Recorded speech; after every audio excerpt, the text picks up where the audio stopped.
or I did some weight in depending on the machine, right? So like that, there are different types of weights available for Selenium.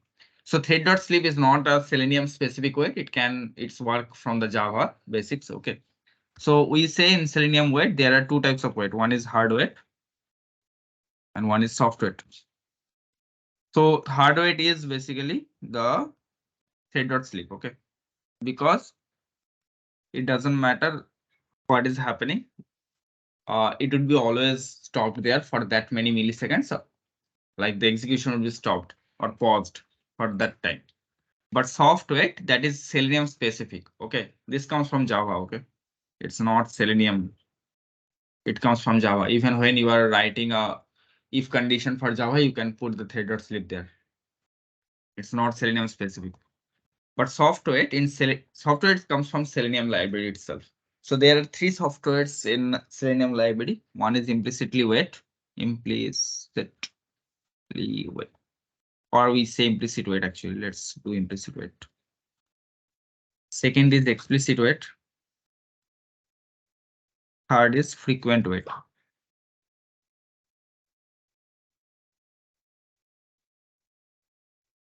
So these three weights have their own functionality, like, and their own area of like where I want to use it, how you want to use it, everything would be independent of them. Like there might be some scenarios where implicit weight would be better. There might be some scenarios where explicit weight would be better. There might be some scenarios where like frequent weight would be better. So as much as you know about their properties and how they work, it would be better for you to understand which weight you want to use it. Okay. So let's start with the implicit weight. Implicit weight is something like, so just suppose your network is slow, okay? Like in this case only. So you want to give an implicit weight for all the elements. Why I'm giving, like it works for the all elements, okay? It works for all the elements in the script. And it has to be initialized only once. So you have to initialize it only once, and once it's initialized for all the elements, it will work. In which scenarios it's better? There are some scenarios I can say, like just suppose you are doing an automating on web page. There you are clicking multiple hyperlinks and these things.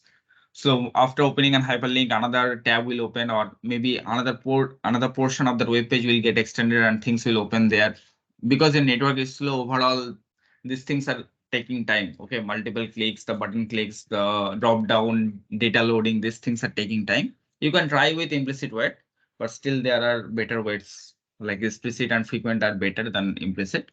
Because what happens, it works for all the elements, right? So what is the disadvantage here? Even though like for some elements the wait is not needed, still it will be waiting for those 20 seconds to make it happen. Like once it's initialized, it will be working for all the elements. And how to initialize it? Basically, even when the driver initializes, right, we do like WebDriver driver equals to new Chrome driver. We do like this. Then we do driver dot get some URL, right? Then here only you can try to do like at the initialize level, because you have to make it work for every element. So at the initializing level, we do like driver dot manage dot window dot maximize. You guys try this, okay? You guys, some people are not doing maximize. Do this also. Driver dot manage. Here only we have one more option, which is timeout. Timeout or timeouts, I forgot actually. Most probably timeouts. And here you have to give implicitly weight. Implicit weight or implicitly weight, something will come here. And you have to pass the parameter here for how long you want it to happen. Okay. So to pass the parameter, first you have to call the durations class, then off. Once you give the off, you will get all the units. It can even go to the hours. Okay. So it has different options like millis. Millis means milliseconds. It has off seconds. It has off minutes. It has off hours. Like that, you have to just pass here. how many hours, how many minutes, or how much milliseconds you want. Just suppose I'm choosing off seconds, then it would be like 50 seconds. So for every element before throwing that no such element or element like no such element only you can consider. So element not visible, like this type of different exceptions before throwing it, it will wait for the 50 seconds for that element to appear. And it would be working for the whole script below. Whatever the script I write below for whatever the element, it would be waiting for those. So that is implicitly wait. Okay. Any questions still here? I went super fast, I know, but this is, you don't have to worry about, like mostly we will not use it. We don't use it because it makes the script a little bit slow. It waits for every element. So basically it goes a little bit slow. There will be some elements in your script which you don't want, like you are expecting that will not appear, but then also it will wait for 50 seconds. Any questions? No, Amitabh. Okay. Implicitly wait, just know how to implement and what is it, that would be enough. Now we have one important wait actually. This is very important. Explicit wait. Explicit wait is works for individual element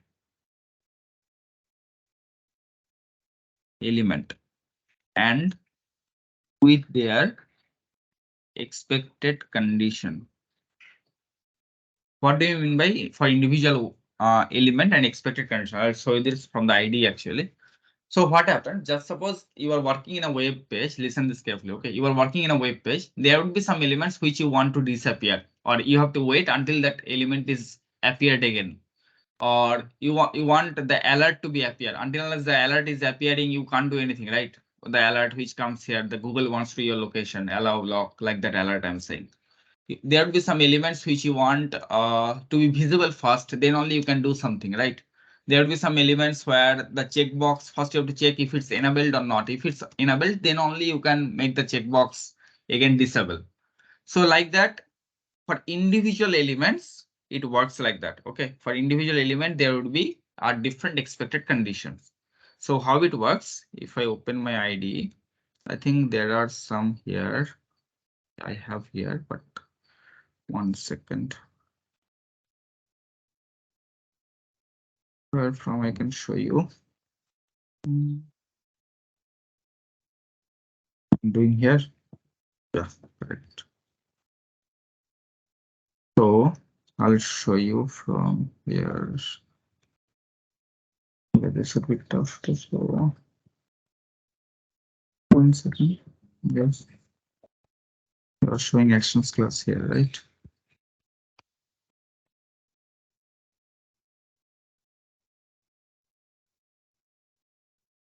Okay, let's try to do here. So if you want to initialize the explicit wait, first you have to initialize, like you have to create an object for the WebDriver wait. Okay. So what do you do for that? I'm using this space. WebDriver wait. You can see here, right? WebDriver wait coming from the Selenium. So let's create an object, new WebDriver wait. Now you have to pass the parameters here. Okay. So like for the constructor. So what is the first parameter? First parameter is driver itself. For me, the driver name is a little bit bigger. Driver factory dot get instance dot get driver. Okay, I have called my driver. This is my driver, and now I have to put the seconds for how much time I want. So duration, you can see duration, not duration. Yeah, you can see as I told you, right? Of seconds, of millis, even of hours, of minutes, of days also is there. Okay, so let's go ahead with seconds. Mostly we're gonna use that of seconds. Let's go for 30. Now I have initialized a wait. Okay. Now how I want to use it as an explicit wait, right? So it's plain English now. Okay. Wait until expected condition dot. What are the expected conditions? It will work. Alert is present. Only when the alert is present, then the functionality will work like that. Okay. Visibility of the element located. Visibility of any web element. Attribute contents. If the locator you have passed and it has the particular attribute, then only it will work. Attribute to be, I forgot the use of it. Let's go with anything. Element selection state to be, like some element selection state means you want to check if that particular element is selected or not. If it's selected, then do this. If not selected, then do that, like that. Element to be clickable. Until unless it's in the clickable state, it will not work. Element to be selected. Which element you want to be selected? Like if it's selected, then only it will be working. Frame to be available and switch to it. So once the frame is available, then only it will switching to it. So there are different conditions. So that's what, if you see, this is a plain English. Wait until the expected condition, whatever I put is matched, then only it will work. That's the basic functionality. So you can see here, everything text to be, if the text turns like, there are some offer, right? So the text is randomly changing for different offers. So you want to click on that particular offer only when, like maybe their computer, some sale is going on, mobile sale is going on. Then you want to only click on when the text is mobile sale is going on. So then the text to be in which locator, what text value you want.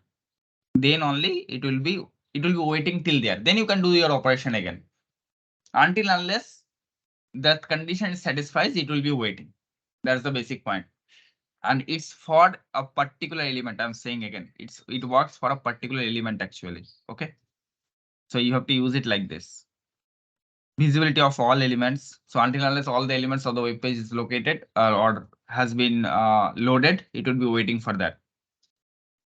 So like that, we have different expected conditions. And according to the need of your for that particular element, you will be using it. That's why I said at the first, expected conditions are something works for individual element with their expected condition, what you want out of them. Okay, then only it will work. And it has to be initialized multiple times. Okay, it has to be initialized multiple times.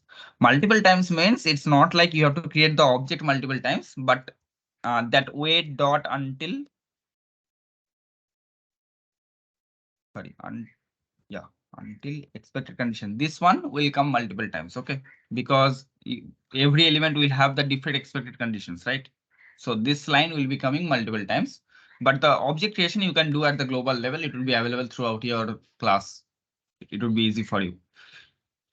So that's why I say explicit wait works for the individual element and with their expected conditions. And multiple times means you have to give the expected condition for every element. It will be different expected conditions. Like if you see here, 1 second, hopefully they have something. It's only right here.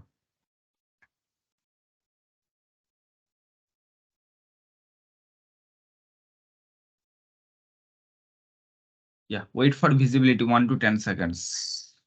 Here you have to wait for 1 to 10 seconds for the visibility. Then you have to click. Wait for invisibility. Click. I'm about to hide. What is happening? They are not doing anything. Previously it was good. Yeah, once this button goes invisible, then only you have to click. Okay. Wait for clickability. Click first button. These are alerts coming. Huh?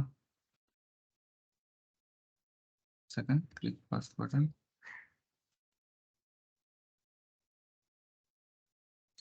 Stable. Wait for the text change. I'm going to change. Okay, I click here.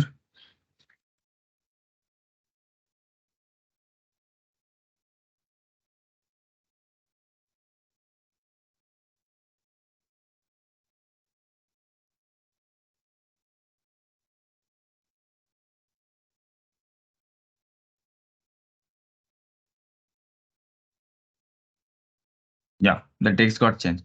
So basically the functionality is working after the clicking on this. So if I reload it again, it would be with everything. But if I click here, it's going to hide. So wait for the invisibility of this element. So like that, you can play with the explicit wait here. Wait for visibility, wait for invisibility, wait for text change. Okay. I think you guys can practice, but you may face some issues. So let's see tomorrow what we can do about this. Okay. I have a call again, so I don't think I can continue today. But implicitly wait we don't use, as I said, we don't use mostly because it makes the script go slow. But explicit wait is important. Okay, we're gonna discuss explicit wait and frequent wait tomorrow. It's not frequent, it's fluent. Sorry, fluent wait.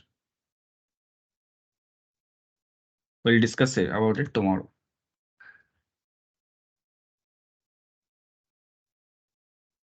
Okay, that's all I think. But just try the leaf ground if you want. Okay, explicit wait, it would be